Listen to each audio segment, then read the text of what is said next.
안녕하세요. 생생법률쇼 진행을 맡은 최승호입니다. 법과 친해지는 제일 좋은 방법 생생법률쇼. 오늘도 크고 작은 법률 문제로 어려움을 갖고 있는 여러분을 위한 법률 상담은 물론이고요.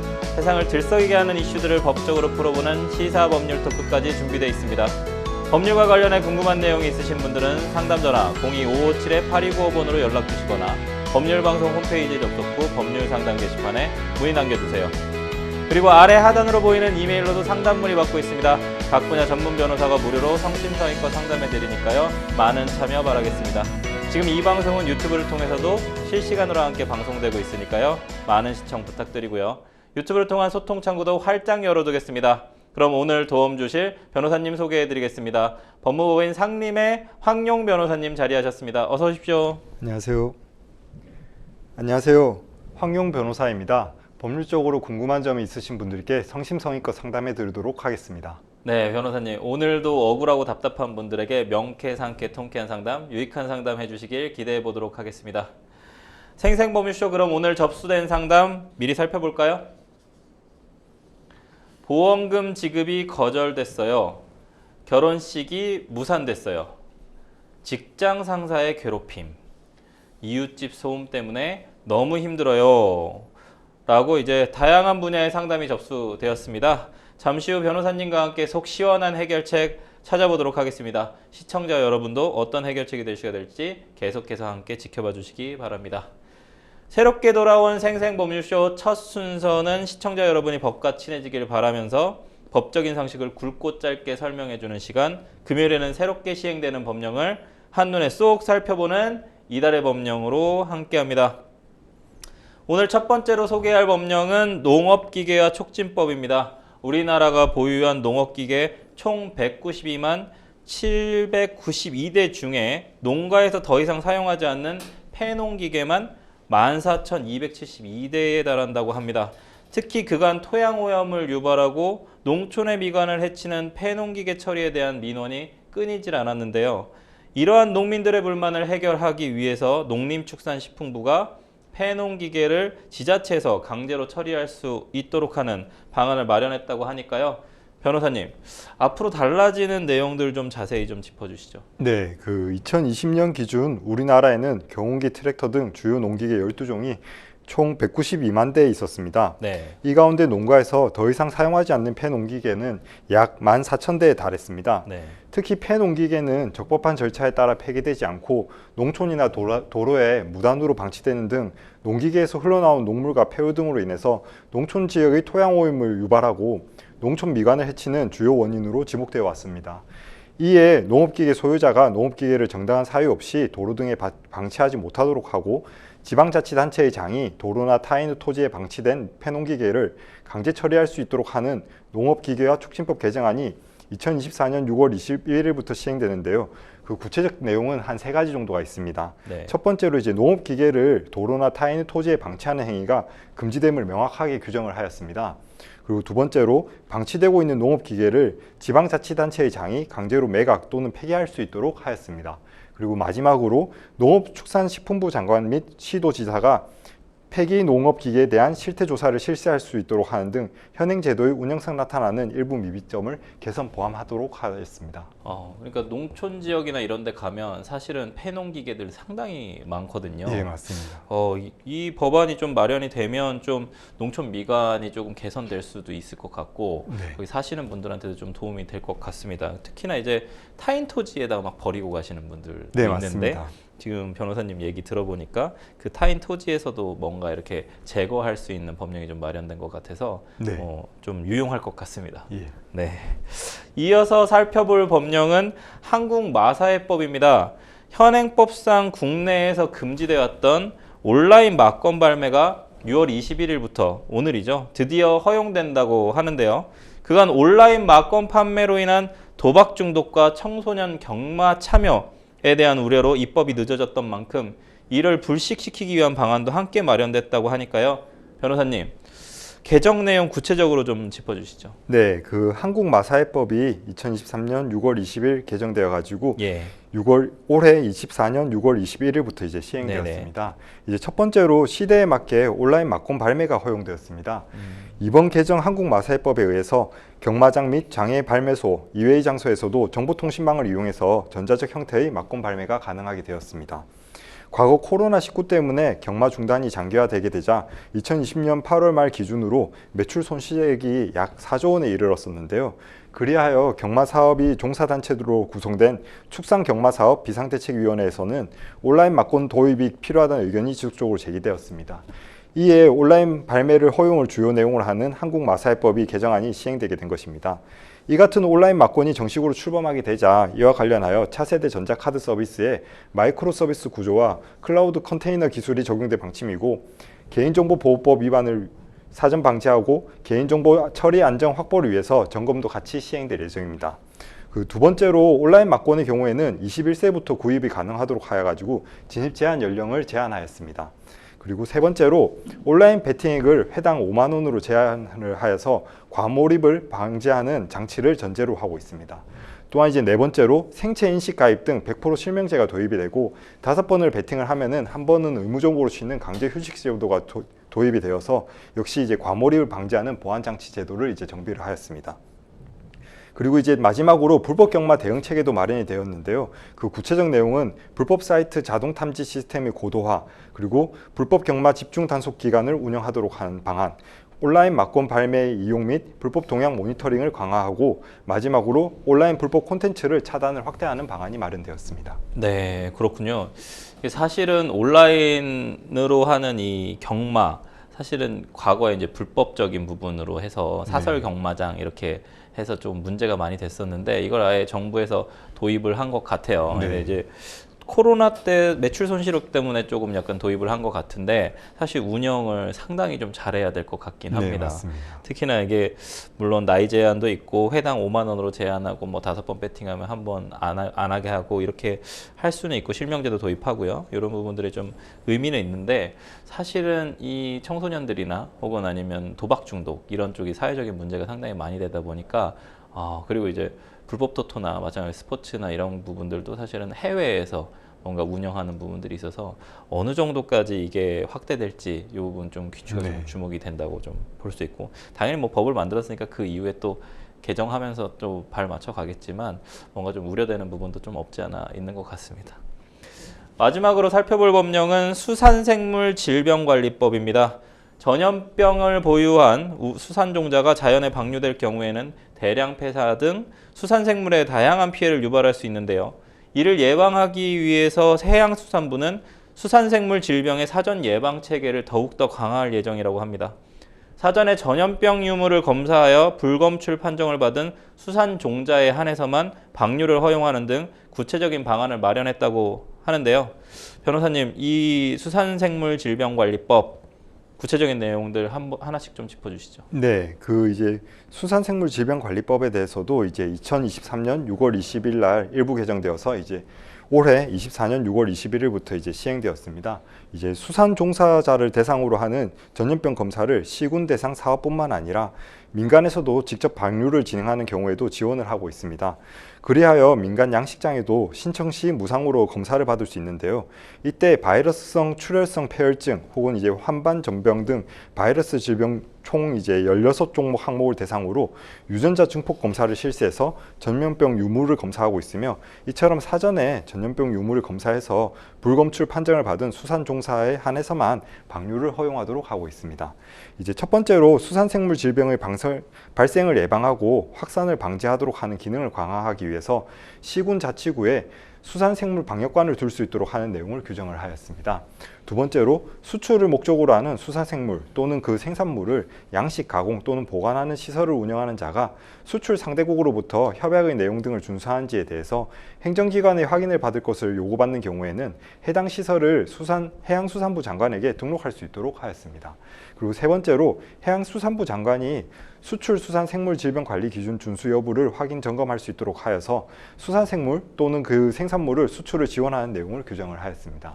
넷째로 식용수산물 등 지정검역물을 수입하려는 자는 수출국에 소재하는 지정검역물 양식 가공 보관시설을 해양수산부 장관에게 등록하도록 하였고, 해당 시설을 수산생물질병관리 실태점검 등이 필요한 경우에는 해양수산부 장관이 현지 실사를 할 수 있도록 하여서 해외 수산물 질병을 유입을 방지하도록 하였습니다.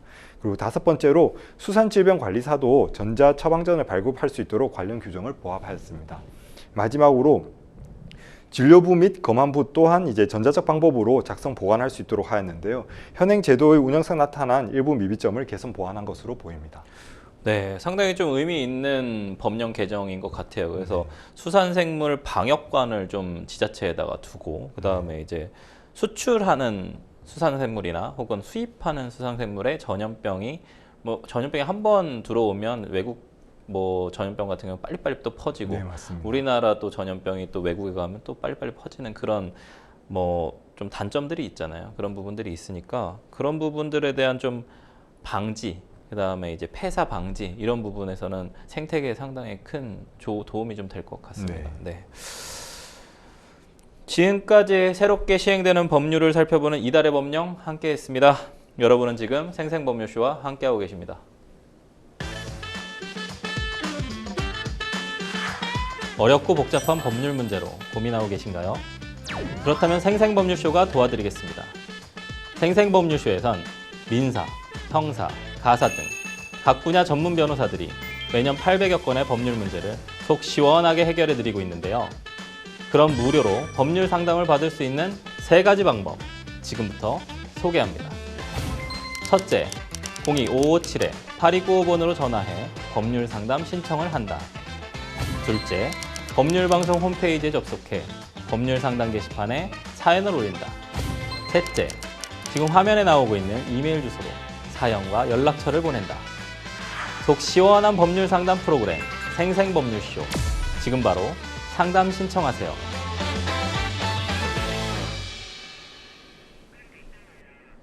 네, 지금부터는 생생법률쇼가 자랑하는 성심성의 무료 법률 상담 진행해 보도록 하겠습니다. 전화 연결되어 있는데요. 전화 받아보겠습니다. 여보세요? 네. 잘 들리세요? 예. 네, 어떤 점이 궁금해서 연락 주셨을까요? 요번에 재판 받긴 받았는데요. 예, 재판 받으셨어요? 네. 실비보험요. 네네. 그걸 못 받아갖고 네. 재판을 그랬는데 네네네. 판결은 떨어졌는데요. 네네. 돈을 줄지 안 줄지 그건 모르겠어요. 아, 그러시군요. 네. 그럼 판결문은 어쨌든 나온 상태고 그 부분을 돈을 받을 수 있을지 없을지가 7일 궁금해서. 날 나온대요. 그러니까 돈을 받을 수 있을지 없을지 궁금하셔가지고 예. 전화 주셨군요. 예. 네, 사연 잘 들었습니다. 옆에 황용 변호사님 나와 계시는데요. 인사하시고 상담 받아보도록 하겠습니다. 네. 네. 네, 안녕하세요. 네. 예, 그 실비보험 가입하셨는데 보험금 지급을 거절당한 사안이신가요? 네. 그 실비보험을 얼마 정도 어떻게 청구를 하셨는지 좀 들어볼 수 있을까요? 내가 2008년도에 넣었는데요. 2008년도에요? 예, 상한제를 받았다고 네. 못 준다고 해서 병원비를 예. 잘 주다가 네. 병원비를 작년 2003년도에부터 안 줘가지고 병원비를 안 그래 내가 소송을 주신 걸었거든요. 사안이고. 그 거절 사유가 어떤 사유로 거절하신다고 들으셨어요? 상한제 때문에요. 상한제요? 예, 네네. 상한제를 정부에서 예. 내가 그 뇌종양 때문에 양산대학병원에 네. 그 치료 보고 오는데 양산 의료보건사에서 돈을 준다고 문자 카톡가 들어왔더라고요. 네네. 그래 내가 그거를 받았거든요. 270만 원을. 네네. 270만 원 두 개를 받으셨었고. 통장으로 그냥 네. 통장 번호도 왜 알고 네네. 불러 넣어줬더라고요. 네네. 그래 우리는 내가 이제 그 보험금을 청구를 하니까 네. 상한제 받았기 때문에 그 돈을 못 준다는 거예요. 그 총 치료비는 네. 얼마 정도 발생을 하셨었을까요? 예? 총 치료비가 얼마 정도 발생을 하셨는데 그 치료비가 네. 410 얼마고 400 또 이제 410만 원 저거, 정도 발생을 하였었고. 예. 지금 입원비가 100만 원 있고 입원비가 100만 원 정도고. 내가 발을 다쳐갖고 수술을 했거든요. 네네. 그런데 이제 그거를 이제 두 번째 두 번째는 왜 그랬냐면 보도불리에 걸려가 넘어져가지고 네네. 가서가 한 달 4일간 입원을 했어요. 네네. 그래 이제 못 걸어 다닐 줄 알았는데 그래도 한 달 4일간 입원해가 수술하고 치료하고 숙달간 저거 뭐냐 뭐 집에서 보조기 차고 있고 이제 이러다 보니 지금은 좀 걸어 다니긴 해요. 네네. 그런데 병원비를 상황비를 받았기 때문에 못 준다고 얘가 예예. 헌금화재 저희 보상팀에서 네. 못 준다고 해가지고 나한테 그 보내라니까 상황제를 내가 그 상황제 제도가 2010년도부터 제도됐대요. 네네. 그래갖고 내가 그 얘기를 하니까 그래 어려운 공단에서 그렇게 해서 우리 어려운 공단에 가서 얘기를 했어요. 네네. 왜 상황제를 뭐 때문에 내를 줘갖고 보험금을 병원비를 못 받게 만들었냐고 네네. 그랬어요. 그러니까 그거는 상황제하고 실비보험하고 상관이 없는 거래요. 네네. 그래서 이번에 내가 이제 재판을 했는데 이제 그 어저께 아랫게 내가 그 19일 날 재판 받고 왔는데 19일 뭐라고 날요? 했냐면 네. 7월 17일 날 이제 그거 뭐냐 결정이 난대요. 그럼 이제 내가 보험금을 받을 수 있는 건지 없는지 그걸 네. 물으니까 그때 봐야 된다 이러거든요. 그 의료 근데 나 그것 때문에 왜 네. 상황제 제도를 뭐 때문에 상황제 제도를 몇 번에 해가 남 시비 보험도 병원비를 못 받게 만들고 병원에 가 치료도 못 받게 만들고 병원 가서 치료받는 거는 네. 보험금을 다 빼가면서 그걸 못 준다길래 왜 못 줬냐 하니까네 소송 걸어놨기 때문에 못 준대요. 예예. 그래서 제가 이제 이 법률 상담 보고 전화를 한번 드려본 거예요. 그 소송 그 이제 19일 날 판결 난다는 그 사건은 그 이제 보험회사를 상대로 보험금 지급 청구를 하신 사안이실까요? 예. 그렇게 하신 사안이시고 그쪽에서 변호사가 나왔대요. 그 1심 사건이신 거죠? 예? 1심 그 처음 재판 결과를 받아보시는 거죠? 아니요, 두 번째. 그럼 그 항소심 고등법원까지 진행을 하신 사안이실까요? 고등법원 저거 갖고 나는 울산 지방법원에서 했거든요. 내가 소송을 걸었어요. 아, 예. 예. 그러신 사안이시고. 그래서 그게 받을 수 있는가 싶어서. 우선은 이제 본인 부담 사안제 때문에 보험금 지급을 지금 못 받으시고 네, 그걸 내가 이제 있는 어려운 공단에 가서 예. 뛰다가 네. 넣었어요. 본인 부담금 상한제하고는 한국까지 실비보험하고는 상관이 없다고 그러더라고요. 그걸 이제 쓰러 뛰다 넣고 네. 내가 저 맥자 적고 지난번에 병원비 못 받은 영수증 또 다시 띄워놓고 했지만은 네네. 그쪽에 부산에서 뭐 변호사하고 뭐 법무사하고 세 사람이 있어가지고 답변서를 날라왔는데 네. 그거 뭐 못 준다고. 아, 예. 그래서 내가 이제 판사님이 이제 이렇게 19일 날 2시 40분에 재판을 받았는데 네. 이제 그 결정은 7월 17일 오후 2시에 나온대요. 네네. 와서 보고 싶으면 보고 안 그러면 우편으로 보내준다 이러는데 네. 그게 이제 받을 수 있는지 없는지 그거를 이제 몰라갖고요. 건강보험공단으로부터는 이제 본인 부담 상한금을 초과하는 금액에 대해서는 아직 환급은 따로 안 받으신 사안이시고요. 그때 받고는 안 받았어요. 그때 받거나 이제 지금 소송 네. 진행 중이래 가지고 이제 확정이 안 됐으니까. 아니 내가 네. 주지 말아 했어요. 그런 식으로 할 것 같으면 네. 왜 상한제를 줘? 이런 실비보험도 못 받게 만드냐고. 네네. 상한제 주지 말라고. 나는 그 한다고 우편 넘버가 날라왔길래 어려운 공단에 갖다 줬더니 가져가지만은 네. 그거를 보고 했는데 나는 그것도 몰랐어요. 요번에도 첫 번째로 병원비를 줘놓고는 네. 두 번째 할 때 네. 또 같은 부위에 했다가 상한제 받았을 때 했다가 본인 부담금 또 본인 부담금 우리 영수증을 내가 다 들고 있거든요. 네네. 왜 영수증 보면은 본인 부담금 내가 먼저 내고 그다음에 어리본공단 내고 그다음에 보험회사 돈 주잖아요. 네네. 그 영수증까지 다 제출했거든요. 네네. 영수증을 내가 다 갖고 있어요. 안 버리고. 예. 네. 그럼 또 그런 식으로 이제 긁고 넘어주는 거예요. 이제 예. 흥국하지 근데 흥국하지 사장은 그렇게 얘기 안 할 거예요. 네. 보상팀 직원들이 전화할 때마다 직원이 다 다르더라고. 네네. 그리고 고객센터 전화해도 고객센터는 모르고 보상팀에서 한대. 네. 그럼 내가 고객센터 뭐하러 있느냐고 내가 그랬어요. 네. 고객센터도 지시를 내리면 줘야 되는 거지. 네. 지금까지 잘 주다가 네. 왜 그런 식으로 하냐고. 그러니까네 네. 저거는 모른대요. 예. 그래서 내가 이제 법률상담 내가 이제 UBC 그 TV였던 데가 법률상담 그걸 좀 봐주시면 좋겠다고 했지만 네. 전화번호 적혀서 전화를 드린 거예요. 예. 근데 여기 대해서 이제 저는 이제 아무것도 모르잖아요. 네네. 지금 이제 제가 상황은 어느 정도 이해를 했고요. 지금 네. 이제 지금 원래 이제 상황에 대해서 좀 설명을 제가 드리겠습니다. 네. 이제 그 크게 좀 의료보험공단에서 말씀해 주실래요? 네네. 그 의료보험공단에서 본인 부담 네. 상한제라고 있습니다. 그 이제 네. 각 소득 분위에 따라 가지고 이제 그 본인이 지출하는 금액을 이제 정해놓고 그 금액을 초과하는 범위에 대해서는 이제 건강보험공단이 이제 지급을 해드리는 것이거든요. 그래가지고 원래는 이제 내가 만약에 뭐 소득 분위로 따졌을 때 6분위에서 7분위 사이에 해당한다라고 한다면은 한 280만 원 가량을 초과해서 지출하는 금액에 대해서는 이제 그 건강보험공단에서 이제 내가 건강보험이 가입되어 있기 때문에 거기서 이제 대신 지급이 되는 겁니다. 그래서 이제 실제로 당사자가 부담하는 금액은 이제 한 280만 원 정도 되는 거거든요. 그래서 이제 그 실비보험은 실제로 이제 지출한 비용 기준으로 해가지고 그 금액을 지급을 해드려서 아마 270만 원 정도 이렇게 받으셨던 것 같습니다. 그래서 원래는 이제 그 초과되는 금액에 대해서는 이제 건강보험공단에서 지급을 하게 되는데 그 이제 지급 시기가 이제 다 다르게 되거든요. 그래가지고 이제 아직 받지 못한 사안에서 이제 따로 이제 실비보험을 가입하셔가지고 그 이제 보험사한테 이제 보험금을 청구했을 때 지급을 해야 되냐, 그리고 보험사는 이제 지급 의무가 있느냐, 이게 이제 그 1세대 실비보험에서는 문제가 계속 오랫동안 논의가 되어 왔었습니다. 그래가지고 지금 이제 2008년도에 가입하셨으면 이제 1세대 실비보험이라는 게 이제 2009년 10월 이전에 가입하신 실비보험들이 보통 1세대 실비보험으로 들어가시거든요.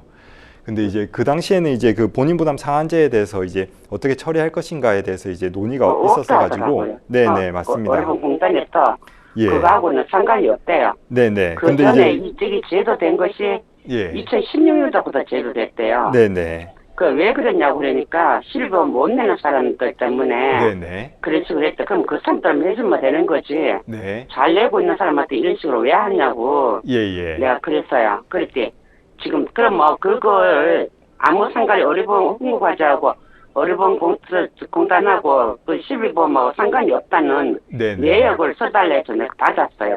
예, 그래서 팀장님한테. 그게 이제 올해 초까지만 해도 이제 실비보험으로 보상을 해야 되는 범위에서 이제 건강보험공단으로부터 이제 그 본인 부담 상한제에 의해서 받는 금액을 자체를 이제 공제를 해야 되냐, 공제를 하지 말아야 되냐 논의가 있었었거든요.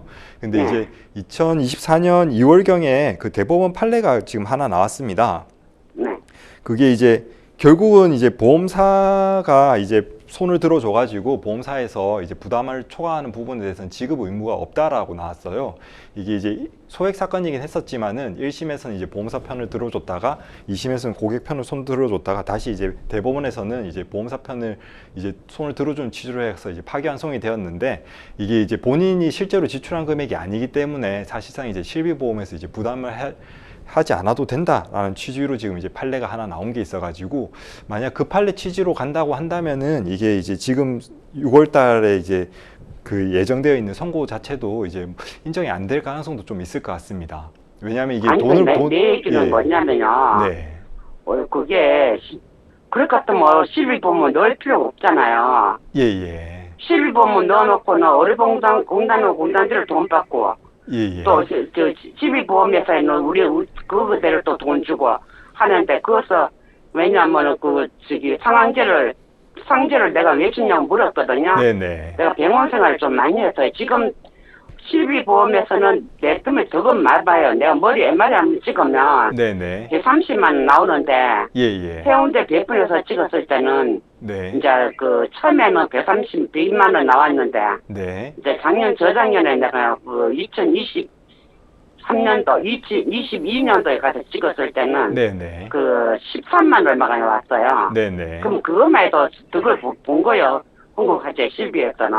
예예. 그리고 연산대학병원에서 작년에 찍어놓은 거는 26,000 얼마가 나왔더라고요. 네. 그것만 해도 100만씩 그걸 본 거잖아요. 실비보험회사에서. 예, 원래 이제 본인 부담금에 해당하시는 부분까지는 실비보험을 통해서 청구가 가능하시고 이제 본인 부담금을 초과해가지고 그 상한제에 들어가시는 부분이 원래 이제 지급을 거절할 수 있는 부분이래가지고 건강보험회사에서는 그때 보험 넣는 거는 상한제하고 해당이 없다는데 있습니까? 그 지금 이제 그 지급 거절하는 범위가 어느 금액에 네. 해당하는지에 대한 금액이 들어봐야 될 것 같아요. 만약 이제 뭐 소송 진행 중이라서 지급을 거절하는 거면은 소송이 종결되면은 실제로 지출한 비용에 대해서는 실비 청구가 가능하실 것 같거든요. 근데 이제 예? 그 이제 실제로 지출하신 그 본인 부담에 해당하는 부분은 실비 청구가 가능하실 것 같습니다. 근데 이제 그 본인 부담 지금 상황 네, 네. 되는 거죠. 내가 왜냐면 80살까지 넣으면 80살까지 살면은 네. 100살까지 만기인데 20년 납입해가지고 80세 하면은 저기 뭐야 납입 한급금이 네. 2,200만 원이 나오는 게 있대. 그것 때문에 나를 해지하도록 기다리는 것 같아요. 지금 보험회사에서. 네. 우선은 만약에 이제 뭐 정당한 사유가 없이 이제 그 지급을 거절하고 있다면은 보험금 지급 청구를 아마 하시면 될 것 같은데, 이제 실비로 보장되는 범위를 넘어서서 본인 부담 상한제로 이제 얘기를 주셔가지고 만약 그 상한제 부분에 해당하는 부분을 이제 지급을 거절한다라고 한다면은 이제 뭐 최근 대법원에서는 이제 그 부분에 대해서는 이제 보험사 쪽에 손을 좀 들어줘가지고. 그러니까 대법원에서 그런 식으로 하면 안 되죠. 왜냐면 예. 내가 그 전에 넣은 것 같으면 요번에 넣은 것 같으면은 그게 해당이 되좀 나간 네네. 2008년에 이거 처음 나올 때 넣었거든요. 그렇죠, 그렇죠. 1세대 그 실비보험 이렇게 가입하신 네. 분이래 가지고, 그래서 네. 이제 뭐 그 공보험과 사보험을 이제 별개로 볼 것이냐, 혹은 이제 뭐 동일한 취지에서 보장되는 범위 안에서는 한 곳에서 이제 보장을 받으면은 보장 범위에서 제외할 것인가, 이런 것들이 이제 논의가 있었거든요. 네. 그럼 이거는 만약에 그 판례를 봐가지고 또 못 받을 수도 있는 거예요. 근데 뭐 이게 그 대법원 사건이라는 게 이제 그 한 개의 이제 가이드라인을 제시할 뿐인 거지, 그 각각의 사건에 대해서는 별개로 또 판단을 하는 거기 때문에 제가 뭐 확정적으로 말씀드릴 수는 없습니다. 그렇지만 이제 최근 이제 대법원 아니, 판결이 이제 한번 아니, 나왔었어 가지고, 네. 네. 그 지금 설명. 보시기에는 못 받는다는 계산이 나온 거예요. 네네. 그 이제 지금 상한 본인 부담금을 초과하는 부분에 대해서는 건강보험공단으로부터 이제 그 지급이 될 부분이기 때문에 그 실비로 이제 보장되는. 나는 전 다 내고 있거든요. 네네. 다 내고 그래서 있기 근데 때문에 내가 못 내는 것 같으면 예. 그게 그렇게 본인 부담금도 내가 다 내고 네네. 또 그걸 다 했기 때문에 네. 그걸 못 받는다 그러면 말이 안 되는 거잖아요.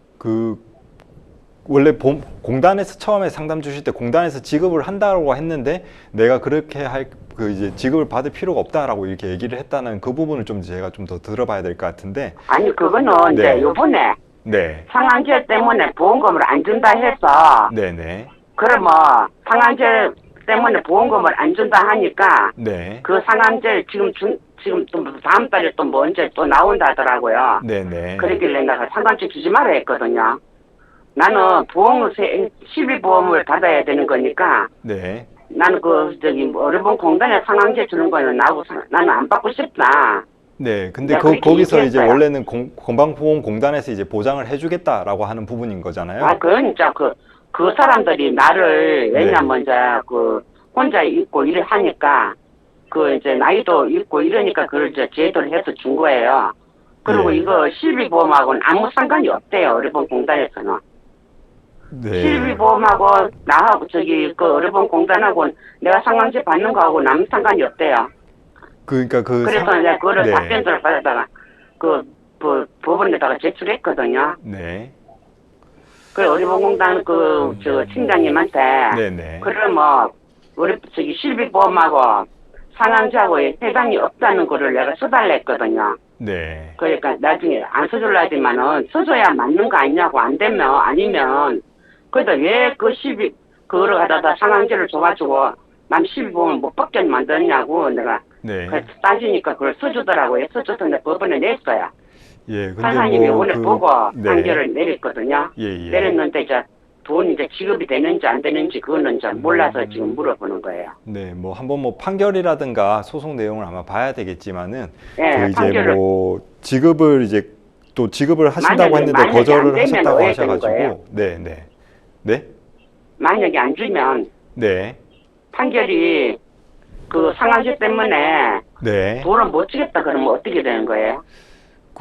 사실 이제 대법원 어느 정도 판결이 나온 사안이래 가지고 뭐 뒤집기가 쉽지는 않을 수 있습니다. 그렇지만 이제 불복한다라고 한다면은 지금 1심이시면은 이제 뭐 항소심이라든가 상고라든가 이렇게 해가지고 이제 재판을 계속 받아보실 수는 있습니다. 네. 일단 받아봐야 되는 거죠.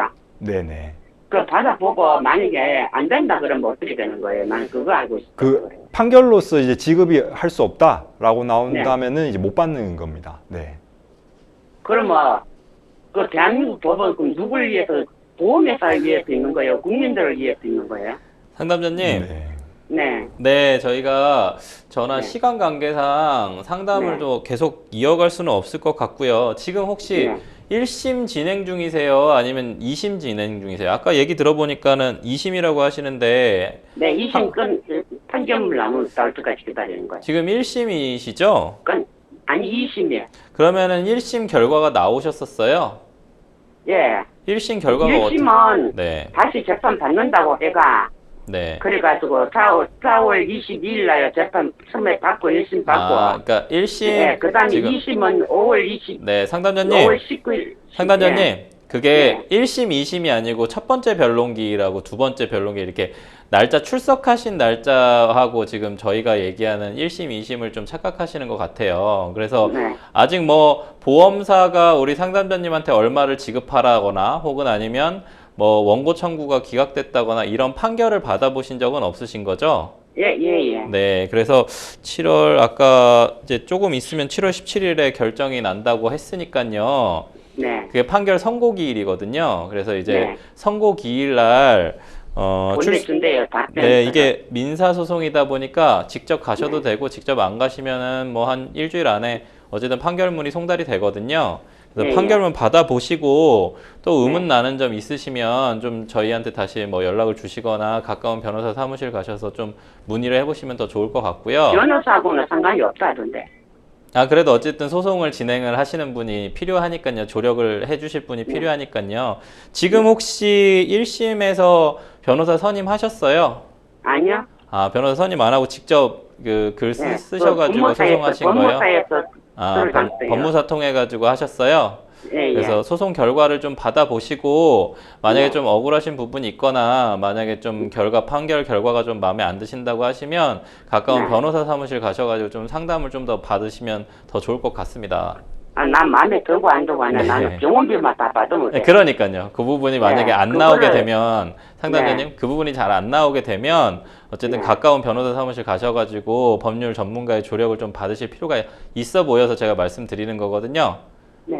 그렇게 하시면 될 것 같고 저희 오늘 상담은 여기까지 마무리하도록 하겠습니다. 저희가 전화 끊고 우리 변호사님하고 제가 좀 몇 마디 더 나눌 테니까요. 계속 네. 방송 지켜봐 주시면 감사하겠습니다.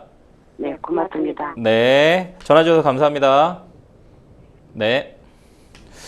변호사님, 이게 참 전화 아까 그 대법원 판결 좀 자세히 좀 소개를 좀 해주시면 더 좋을 것 같아요. 이게 실손보험을 들었는데 네. 왜 내가 전체 입원비하고 치료비 다 못 받느냐 네. 이런 부분에 대한 답답함이 있으신 거고 네. 대부분 이렇게까지는 안 하는데 보험사 상대로 소송까지 또 가셨어요. 얼마나 또 답답하실 텐데도 불구하고 이 부분 소송까지 내게 됐을까요? 보험사가 또 이렇게 뭐 이렇게 상담하면서 혹은 아니면 보험사가 조금 더 국민 친화적으로 어쨌든 보험을 드신 분에게 조금 네. 더 피보험자에게 좀 이렇게 잘 해주시고 좀 소송이 아니라 조금 더 원만하게 합의로 끝내실 수도 있었을 텐데 조금 답답한 점으로 좀 간 것 같습니다. 그래서 소송까지 진행이 됐는데 이 부분 좀 잘 원만하게 해결하려면 어떻게 해야 될까요? 네, 이제 공보험이랑 사보험이 두 개가 예, 있습니다. 이제 건강보험 같은 경우는 이제 공보험으로서 네. 이제 그 국민들이 이제 그렇죠. 건강을 좀 챙겨주는 예. 것이고 실비보험 같은 경우는 이제 사보험으로서 이제 네. 국민들이 이제 실제로 지출한 의료비에 대해서 이제 보장을 해주는 것인데 네. 이제 그 공보험 국민건강보험공단에서 본인 부담 상한제를 도입을 했습니다. 예. 그래서 이제 소득 분위에 따라 가지고 일정 수준 이상이 이제 그 의료비를 지출한 경우에는 네. 그 이제 일정 기준 넘는 부분에 대해서는 건강보험공단에서 이제 지급을 하도록 되어 있는 것이거든요. 네. 근데 이제 보통 이제 고객들 같은 경우는 이제 치료비로 한 700만 원을 썼다라고 한다면 본인 부담 상한제로 이제 500만 원까지는 지급을 하고 나머지 200만 원 이제 건강보험공단에서 지급을 하는 것이기 네. 때문에 그 이제 200만 원을 받을 수는 있습니다. 근데 네. 이제 이 부분을 이제 그 실비보험을 청구할 때 그 부분을 이제 공제할 것이냐, 네. 공제하지 않아도 될 것이냐에 네. 네. 논의가 있어 왔었거든요. 네. 네. 근데 이제 사실상 이제 그 동일한 효과를 가지고 있고 이제 이득 금지 원칙에 따라 가지고 이제 자기가 실손으로 본 것보다는 더 이득 보는 것은 이제 금지가 되어야 된다라는 취지해가지고 대법원에서는 이제 보험사의 손을 좀 들어줬습니다. 그래서 이제 실제로 지출한 비용에 한해서는 보험사의 실비 청구가 가능한 것이고 그 이제 지출한 비용을 넘어서는 부분에서는 이제 본인이 지출했다기보다는 건강보험공단에서 이제 부담을 하는 부분이기 때문에 네. 그 부분에 대해서 이제 지급 의무가 없다라는 취지로 이제 손을 들어준 것으로 판단됩니다. 사실상 어떤 이중 배상에 대한 네네. 부분을 조금 막아야 된다라는 네네, 부분이고 맞습니다. 실제로 피해 본 부분까지만 배상을 해야 된다. 네네. 그래서 배상에 좀 그러니까 한도가 네네, 좀 있어야 맞습니다. 된다라는 내용이고 방금 얘기하신 거 들어보면 700의 피해 금액이 발생을 하면 500만 원은 어쨌든 자신이 실손으로 받고 나머지 200만 원은 건강보험공단에서 네네. 받고 이렇게 해서 실제로 다 지급을 받을 수 예, 있는 맞습니다. 내용인 것 같은데 네. 그럼 왜 이 소송은 왜 진행이 되게 됐을까요? 그 이제 그 이제 뭐 좀 사건 내용을 봐야 되겠지만은 네네. 건강보험공단에서 지급한다라는 것도 이제 뭐 네네. 지급을 받지 않으신 부분도 좀 있는 것 아, 같고 네네네. 그다음에 이제 뭐 지금 소송 진행 중이라서 지급 시기가 좀 늦어지는 시점도 발생을 하는 것 같고 아마 그다음에 이제- 그러면 이걸 네. 두 개로 나눠서 볼 수가 있는 것 같네요. 그러니까 건강보험공단에서는 지급하려고 했더니 그 부분은 지급하지 말아라라고 했고 네. 실손보험은 이제 지급하려고 했는데 나 예. 소송 중이니까 실손보험 예, 사건 내용은 좀 더 좀 봐야 되겠지만 약간 이렇게도 좀 예, 볼 수 청구는 있는 가능할 부분이라서 그런 소송으로 네. 좀 진행되고 있는 것 같다. 네, 어쨌든 변호사님께서 다양한 방안을 좀 제시를 해주셨는데 상담자께서 꼭 이 방송 계속 보시고 계실 텐데 잊지 말고 기억해야 할 부분이 있으면 좀 정리 좀 하나 해주시죠. 네, 우선은 이제 그 상대방이 지급 거절하는 사유를 좀 명확하게 확인을 하셔가지고 이제 뭐 소송이라는 게 이제 내가 받을 수 있는 금원에 대해서 청구를 하는 것도 있지만은 패소를 하게 되면 소송 비용 부담이라든가 혹은 이제 뭐 소송상 발생하는 비용에 대해서도 이제 부담을 하게 되면 불이익이 발생할 수가 있습니다. 그래서 이제 소송 제기 전에 좀 잘 검토를 하셔가지고 마저 진행을 하시는 것도 좀 좋을 것 같습니다. 네, 우리 황용 변호사님이 해주신 조언 플러스 그 다음에 이제 7월 17일에 우선은 판결이 나온다고 하니까요. 판결 보시고 그 다음에 좀 더 법률 전문가의 조력을 근처에 있는 변호사 사무실에 가셔서 좀 조력을 받으시면 좀 더 해결이 좀 더 용이하지 않을까라는 생각이 좀 있습니다. 상담에 전화 주셔서 감사하고요. 어찌됐든 좀 잘 해결되셨으면 좋겠습니다. 여러분은 지금 생생법률쇼와 함께하고 계십니다.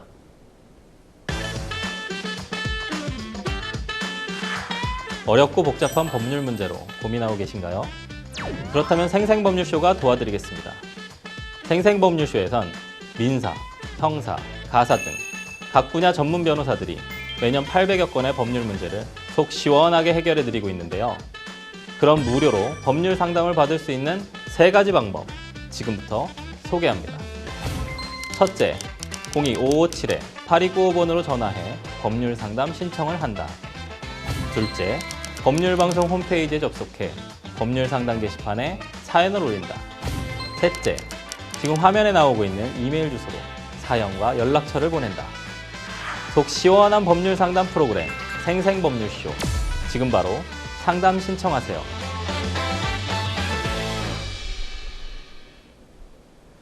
자, 이번에는 법률방송 이메일을 통해 들어온 여러분들의 사연, 고민 해결해 드리도록 하겠습니다.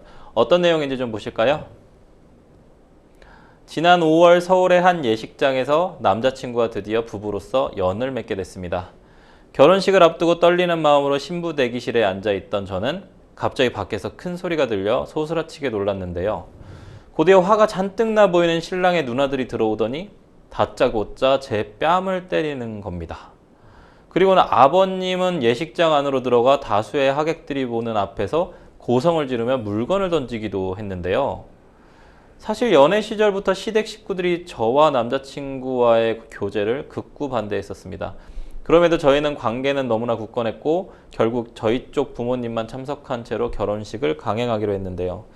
저희가 부부로서 축복을 받아야 할 결혼식까지 찾아와 이렇게 난동을 부릴 줄은 꿈에도 몰랐습니다. 이후 경찰까지 오고 나서야 시댁 식구들의 난동을 멈출 수 있었는데요. 이 때문에 이날 결혼식장은 완전히 아수라장이 됐고 결국 저희는 결혼식을 취소할 수밖에 없었습니다. 이날 이후로 저희 부모님도 큰 충격을 받은 상태고 저희 부부는 정신과 약까지 먹고 있는데요. 시댁 식구들에게 저희가 받은 모든 피해를 배상받을 수 있을까요? 라는 안타까운 사연을 좀 보내주셨습니다. 변호사님, 이처럼 좀 실제로 결혼식장까지 좀 찾아와서 난동을 부리는 경우가 좀 종종 있나요? 많지는 않은 것 같습니다. 네. 저도 뭐 간단한 해프닝이 있었다라는 네. 건 들어봤었는데 네. 난동까지는 사실 잘 없는 상황 같아가지고. 아, 근데 이 난동까지 또 부리신 분들이 교제를 극구 반대하던 시댁 식구들이란 네. 말이에요. 이런 상황 정말 좀 최악의 결혼식이 됐을 것 같은데 우선 신부의 뺨을 때린 신랑의 누나들하고 그 다음에 고성을 지르고 물건을 던지면서 소란을 피운 신랑의 아버지에게 각각 어떤 법적 책임을 좀 물을 수 있을까요? 예, 이제 뺨을 때린 부분에 대해서는 이제 폭행죄가 성립을 할 수 있을 것 네. 같습니다.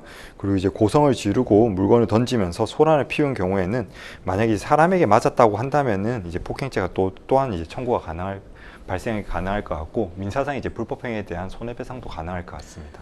아, 근데 이번 사건으로 결국은 결혼식 취소가 됐습니다. 이로 인한 피해 금액 계속 말씀하시는 게 손해배상 청구 소송으로 이 피해를 본 걸 전부 다 배상받을 수 있겠느냐 궁금해 하시거든요. 예, 우선 이제 불법행위에 대한 손해배상 청구 같은 경우는 이제 적극적 손해액이랑 소극적 손해액, 위자료 청구가 이제 가능합니다. 이제 결혼식을 제대로 진행하지 못한 피해액은 위자료 청구가 가능한데 이제 폭행의 정도에 따라 달라질 것 같습니다. 근데 이제 통상적으로 이제 손해배상액이라는 거는 저희가 입증할 수 있는 금액 안에서 실손의 기준으로 산정이 되기 때문에 뭐 모든 손해를 보상받기에는 좀 부족한 부분이 있을 것 같습니다. 근데 지금 상담자님께서 남편분이랑 같이 정신과 약까지 좀 복용을 하고 계시거든요.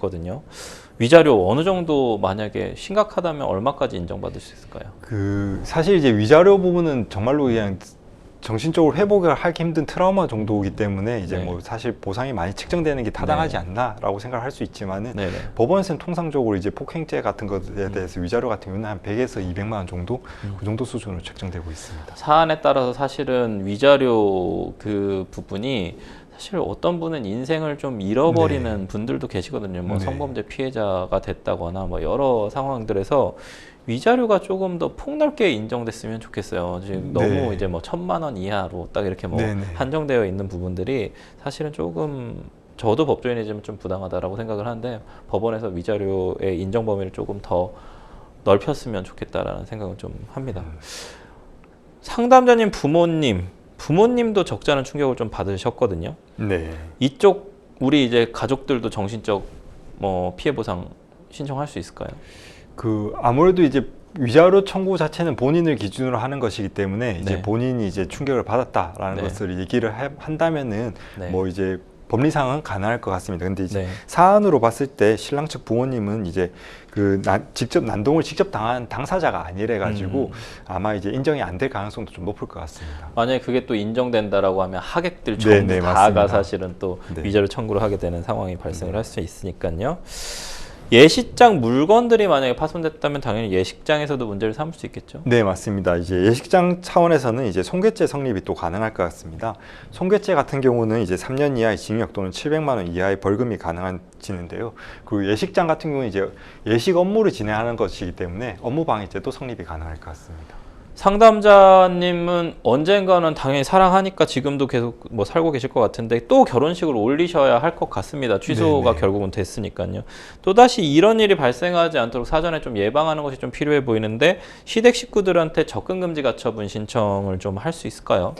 네, 이게 이제 폭행 사건이라든가 혹은 이제 예. 뭐 형사상 이제 발생 위험성이 있다고 한다면은 예. 접근금지 가처분을 받을 수가 있습니다. 이런 이제 접근금지 가처분을 이제 받아두신다고 한다면은 이제 예식장에 접근이 불가능한 사안이 되기 때문에 네. 진행이 가능할 것 같습니다. 형사사건 고소가 어쨌든 좀 전제되어야 될 것 같네요. 네. 상담자님께서 어쨌든 우리 뭐 전달해 드린 황용 변호사님 의견대로 조언대로 좀 잘 해결하시고 행복한 결혼 생활 하셨으면 좋겠습니다. 저희는 두 번째 이메일 상담으로 넘어가도록 하겠습니다. 두 번째 이메일 상담 좀 내용 좀 볼까요? 중견기업에 다니고 있는 회사원입니다. 새로운 부서로 발령받은 지 2달 됐는데요. 팀장 때문에 스트레스가 너무 큽니다. 처음 이 부서로 왔을 때만 해도 제가 입사할 때부터 지켜봤다는 둥 진작 자기 밑으로 데리고 오고 싶었다는 둥 하더니 얼마 안 가 태도가 바뀌더군요. 업무 보고서에 작은 오타만 있어도 심하게 구박을 합니다. PT 발표를 제가 한 적이 있었는데 발표가 그따위냐며 스피치 학원이라도 다니라고 소리쳤습니다. 다른 동료들도 다 보고 있는 상황에서 말이죠. 회의 때마다 면박 주기는 일쓰고 방대한 양의 자료를 이틀 안에 내놓으라고 합니다. 분명 무리한 요구인 줄 알았을 텐데도 말이죠. 그러다가 회식 때는 사람이 또 돌변해서 자신이 나를 아낀 다음에 못 먹는 술을 억지로 계속 먹여서 귀갓길에 쓰러져 병원에 실려간 적도 있어요. 버티다 너무 힘들어서 저에게 왜 그러시냐고 했더니 자기가 뭘 어쨌냐며 상사에게 없는 말 지어내야 한다고 도리어 큰 소리입니다. 결국 정신상담을 받고 약을 복용하며 회사를 다니고 있는데요. 어느 날 동료가 조용히 얘기 좀 하자고 하더니 그 팀장이 부하 직원 한 명을 찍어서 괴롭히는 걸로 유명한 사람이라며 팀원 사람들 몇 명 모아서 단체 대화방을 만들더니 거기서도 제 욕을 했다고 말해줍니다. 다만 후안이 무서우니 모르는 척 해달라고 하더라고요. 제가 가여워 말해준다면서요. 우선은 회사 내 고충처리위원회에 얘기를 했는데 제가 겪은 일들이 직장 내 괴롭힘에 해당하지 않는다는 말만 들었어요. 지금은 휴직계를 내고 승인을 기다리고 있는데요. 그 팀장이 있는 한 복귀를 못할 것 같습니다. 저는 어떻게 하면 좋을까요? 라고 주셨습니다.